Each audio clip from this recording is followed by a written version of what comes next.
এশার সময় ডাকে না, আল্লাহ রাতের শেষ ভাগে প্রথম আসমানে এসে ডাকে, ও আমার গুনাহগার গোলামেরা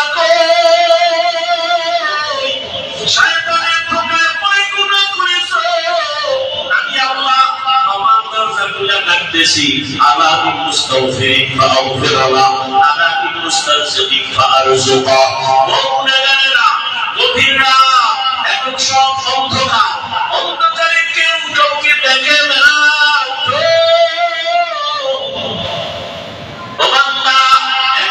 গাছের পাখিরা পর্যন্ত ঘুমায়, ঘরের মানুষেরাও ঘুমায়, নদীর মাছগুলো ঘুমায়, দোকানগুলো বন্ধ, কোলাহল নাই, নীরবে তুমি একা একা একটু উঠো, ওইটা সুন্দর করে আস্তে করে ওযু বানাও।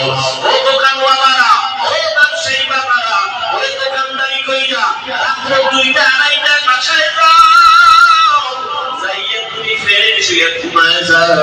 তুমি যদি একটু চিন্তা করতা এই টাইমে তো আমার মালিক আসমানে নাজিল হয়ে গেছে, আমাকে ডাকতেছে, কত মানুষ ঘুমাইয়া যায়, উঠতে পারে না, আর তুমি ঠিক টাইমে বাসায় ঢুকছো, তুমি কি পারলা না ওযু বানাইয়া 2 রাকাত নামাজ পড়ে সেজদায় গিয়া যদি কান্না করে বলতা, ও দয়ার মালিক, আমার মোহাম্মদ তোমার দরবারে হাজির, মেহেরবানি করে তুমি মাফ করে দাও। ইমাম সাহেব পরামর্শ দিয়ে দিল, বাবা ভোর রাতে আমার মাওলা বড় দয়ার নজর দিয়া তাকায়, আপনি গোপনে একা একা ওযু বানায় ঘরের কোণে একটু নামাজ পড়বেন, আমার মাওলার কাছে কান্না করবেন, চোখের পানি দেখলে মা বাবার মায়া সন্তানের দিকে বেড়ে যায়, ছাত্রের চোখে পানি দেখলে শিক্ষকের মায়া বেড়ে যায়, আসামির চোখে পানি দেখলে বিচারকের মায়া বেড়ে যায়, ওরে ওদের থেকে আমার আল্লাহর মায়া কি কম? আল্লাহ বলে, গোলাম তোর মা বাবার থেকে আমি মাওলার মায়া যে কত গুণ বেশি।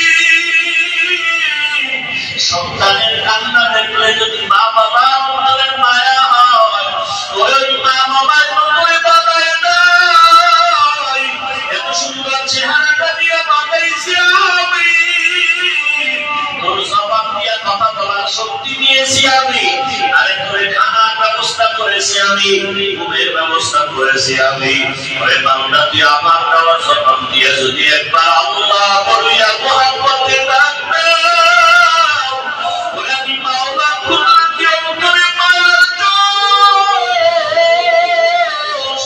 আমি আল্লাহ পাক রহমতের দরজা দিয়া করে ডাক দিয়া দিয়া বলবো, ওরে চোখের পানিটা যখন তুই ছেড়ে দিবি, আমি আল্লাহর মায়া কেন হবে না? 99 গুণ মায়া নিয়ে আমি তোর দিকে তাকাইয়া থাকি, কখন তুই চিন্তাতে আমি আল্লাহকে মায়া করে একবার আল্লাহ বলে ডাক দিবি। ইমাম সাহেবের পরামর্শ দিয়া ওই জাহান্নামী গুনাহগার বান্দা রাতের নবী আজ রাতে আর ঘুমায় না, রাতের শেষ ভাগে আজকে মালিকের ডাকবে। ইমাম সাহেবের পরামর্শ নিয়া ওই আল্লাহর বান্দা রাতের বেলা যখন শেষ রাত চলে আসলো, অন্ধকারের উপরে পাশে একটা জায়গায় বসিয়া ওযু বানাইয়া জায়নামাজ বিছাইয়া সেজদায় পড়ে কান্না শুরু করলো, ও আল্লাহ আমাকে মাফ করে দাও, আমাকে মাফ করে দাও, ইয়া রব্বি গফিরলি, ইয়া রব্বি গফিরলি, ইয়া রব্বি গফিরলি। এমন কান্না ঘরের বাচ্চারা পর্যন্ত এক পর্যায়ে আওয়াজ বাঁধতে বাঁধতে সজাগ হয়ে গেছে। স্ত্রী ডাকিয়ে কয়, ও স্বামী আমার, তুমি জীবন ভর এখন অন্যায় করছো, এখন কান্না করতেছো কেন? বলে আল্লাহর কাছে ক্ষমা চাই। হঠাৎ করে গাইবি একটা আওয়াজ, এরে বান্দা তুই যতই কাঁদো তোর ক্ষমা নাই, ক্ষমা নাই, ক্ষমা নাই। ওরে তুই কান্না করে কি আর তোমার বড় অন্যায় তুই করছো? আওয়াজটা স্ত্রী পর্যন্ত কানে শুনছে। এবার আল্লাহর বান্দা কান্না বন্ধ করে না, আর জোরে জোরে ফোপায় ফোপায় কান্না করে, আর জোর লাগায় কান্নার মধ্যে তার মালিক গুনার কারণে ফিরাইয়া দিও না, ওরে আমার মতো গুনাহগার কেউ না,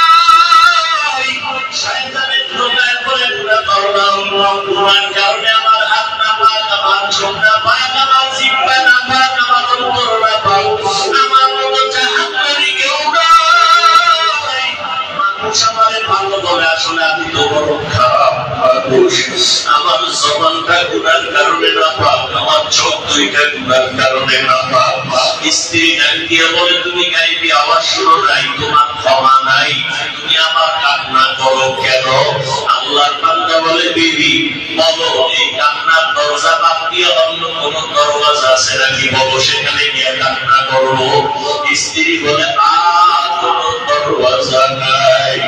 বলে, তাহলে যেহেতু একটাই দরওয়াজা, গফফার নামের দরওয়াজা, রহমান নামের দরওয়াজা, এই দরওয়াজা ছাড়া যেহেতু আর কোন দরওয়াজা নাই, আমাকে ক্ষমা না করলে আমি কান্না বন্ধ করবো না, আমি কান্না করেই যাবো। একটা সন্তান কান্না করলে মা বাবায় যদি মায়া করে, একটা ছাত্র কান্না করলে যদি শিক্ষকের মায়া করে, আমার রহমানের দরজা আমি ছাড়বো না, কান্না করতেই থাকবো। আমার পরিণামে যা হবার হবে হবে, কান্না আর আমি বন্ধ করবো না। এই বলি আমার কান্না শুরু। আমরা কেউ নাই, তোমার বান্দা তুমি বানাইছো, তোমার ছেলে নাই, মেয়ে নাই, আমরাই তোমার আদরের গোলাম। শয়তানের ধোঁকায় পড়ে গুনাহ করেছি,